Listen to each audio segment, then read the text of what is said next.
전시장에서 총 3개의 그림을 꼽는다면 이게 첫 번째 그림인 것 같습니다.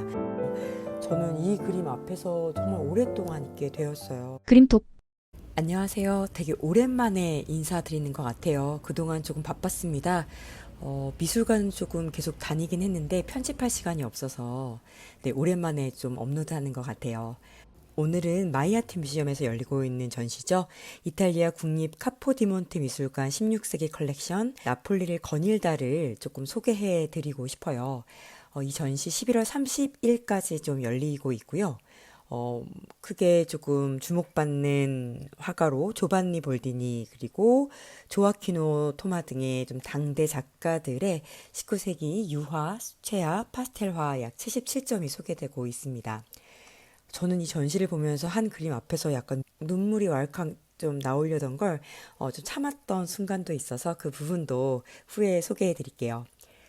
먼저 왜 나폴리를 거닐다인가 하면요. 이제 나폴리가 그 자체로 좀 예술가들의 영감의 좀 원천이었습니다. 이제 이 전시에도 좀 후반부에 표현이 되는 나폴리를 보고 죽어라 라는 말이 있을 정도로 좀 아름다움과 감정이 좀 풍부한 도시이기도 한데요. 특별히 이 전시는 남이탈리아 지역이 좀 겪은 사회적인 변화, 예를 들어 뭐 귀족 중심에서 통일의 시대, 그리고 뭐 농민, 서민들의 삶이 점차 주목받던 그 변화를 좀 회화를 통해서 조망하려는 기획이기도 합니다.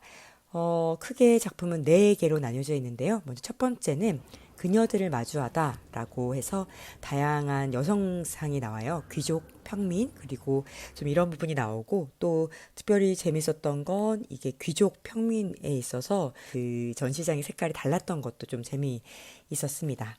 네, 딱 보시면 귀족의 여성으로 보이죠. 왕가일 수도 있겠는데요. 굉장히 저 보석의 표현이 아주 세밀하게 좀 되어 있습니다. 네, 그리고 이제 다음 그림을 보시면, 저는 이 전시장에서 총 3개의 그림을 꼽는다면 이게 첫 번째 그림인 것 같습니다. 눈동자를 보시면요, 어마어마하죠. 살아있는 것 같아요. 실제로 보시면 더 그렇거든요. 제가 예전에 더현대에서 있었던 전시를 봤었을 때도 그때 잠깐 그림을 좀 삽입해 드렸는데, 네, 굉장히 흥미롭고, 이 그림이 이제 두 번째로 너무 좋았던 그림입니다. 마리아 숄리의 초상이라고 해서요. 프란츠 폰 렘바흐가 그렸는데 유럽 귀족 사회에서 활동한 독일 출신 화가이고요. 이 초상화가 이제 1887년 로마에서 그렸다고 하더라고요. 그래서 인물의 맑은 피부와 섬세한 표정, 은은한 광택이 너무나 돋보이고 파스텔로 그린 작품입니다. 그 다음엔 이제 평민입니다. 보시면 굉장히 또 장신구를 많이 하고 있지만 실제적으로 좀 보시면 목걸이도 좀 이렇게 핸드메이드 느낌의 어떤 엮어 있는 것을 볼 수가 있어서 네, 평민 그림도 이제 나와 있고요. 그리고 이 그림도 굉장히 색감이 너무 좋았어요. 그리고 그 당시에 여성상을 조금 보여주고 있는 그런 그림이라서 조금 유념 있게 보게 됐고요. 또 여기에 있는 이 여성의 표정을 보시면 무엇인가 허탈해 보이시죠? 네, 바로 이 그림 안에 비밀이 숨겨져 있습니다. 어떤 쪽지가 있는데요. 저 쪽지에 어떤 남편의 어떤 전사 소식을 조금 듣게 된 그런 좀 스토리를 가지고 있는 그림이기도 합니다. 이것은 조금 그 당시에 좀 시대상을 가지고 있기도 한데요. 그리고 이제 보시면 기도하는 수녀의 형상이라고 해서 굉장히 섬세한 묘사로 잘 알려진 또 화가이기도 한데요.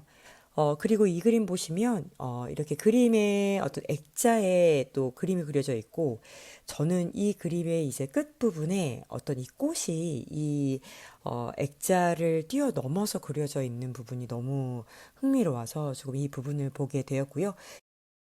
안토니오 레토의 이제 우아한 산책이라고 되어 있는데요. 강렬한 색채로 좀 유명한 화가인데, 작품 속의 우아한 여인과 좀 소박한 청년이 대비를 이루면서 좀 풍자를 다루고 있다고도 하더라고요. 이제 첫 번째 섹션이 끝나고 난 후에 인터미션으로 조금 양시칠리아에 대한 이야기를 하게 됩니다. 1800년대 중반인데요. 나폴리가 이제 양시칠리아 왕국의 수도였습니다. 그런데 이탈리아는 이제 북쪽과 남쪽으로 나뉘어져 있었고 하나가 되지 못했었는데요. 그때 이제 가리발디라는 이제 인물이 등장해서 붉은 셔츠 군대를 이끌고 시칠리아와 나폴리를 차례로 해방시킵니다. 그래서 이 사건으로 왕국이 사라지고요. 나폴리는 이탈리아 통일의 중요한 땅이 되었어요. 그래서 좀 전시 속 그림에도 좀 그 변화의 시대가 담겨 있어서 중간에 인터미션으로 좀 이런 내용들도 소개가 되어지고 있습니다.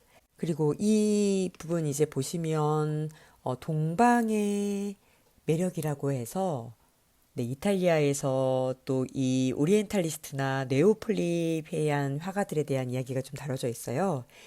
네, 여기 보시면 이제 굉장히 또 어두운 곳에서 그림만 집중할 수 있게 되어 있고 조금 설명해 드리고 싶은 그림이 바로 이 그림입니다. 이제 이 그림을 보시게 되면 가엾은 사포라고 해서요. 고대 신화의 주제를 이제 가져왔어요. 그래서 이제 이 그리스의 시인인 사포가 이제 짝사랑을 하게 되고 그래서 결국 이제 좀 생을 스스로 마감하게 되는 부분인데 굉장히 아름답게 생겼죠. 네, 그런데 이제 이 아름다운 얼굴에서의 눈빛은 좀 공허하고 또 거울을 들고 있지만 보고 있진 않고 네, 그래서 이제 가엾은 사포라고 이제 표정에는 고통과 좀 비극이 절실히 드러나기도 하는 것 같습니다. 표정이 너무 귀여워요. 네. 이른 허영심이라고 해서 민속적 좀 정서를 담은 화가인데 통통한 볼에 미소 짓고 있는 소녀의 얼굴인데요. 저는 이게 좀 얼굴은 굉장히 소년데 또 손은 굉장히 투박한 손이어서 조금 이게 어떤 평민들을 좀 잘 다루고 있는 그림이 아닌가라고 생각하고요.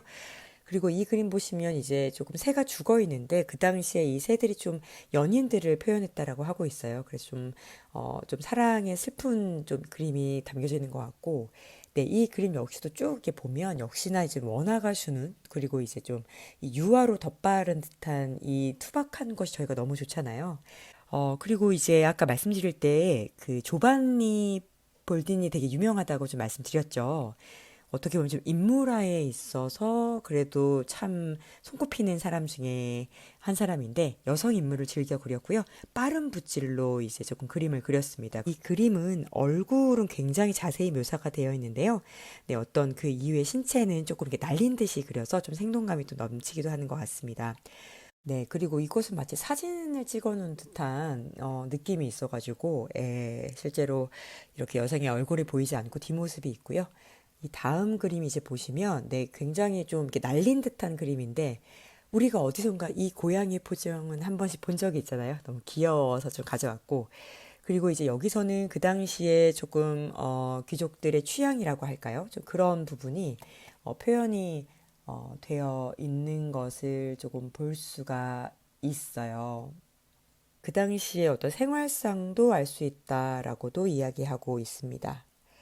그리고 이제 신화를 담은 공간이라고 해서 좀 신화의 이야기들을 좀 작은 패널로 해가지고 이렇게 작업을 해 놓은 것을 볼 수가 있습니다.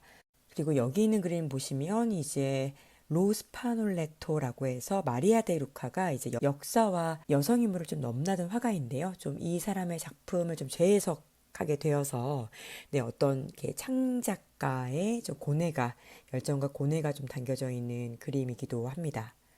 네, 그리고 이 다음 그림은요, 그 당시에 조금 시대적으로 굉장히 루머라고 할까요? 굉장히 좀 그러한 한 연인의 모습을 담고 있고, 뭐 그 뒤에서 막 이렇게 속닥속닥거리는 사람들의 그림도 표현되어 있는데, 그 당시에 이제 보시면, 네, 역시나 이 치마 주름 표현이 너무나 훌륭합니다.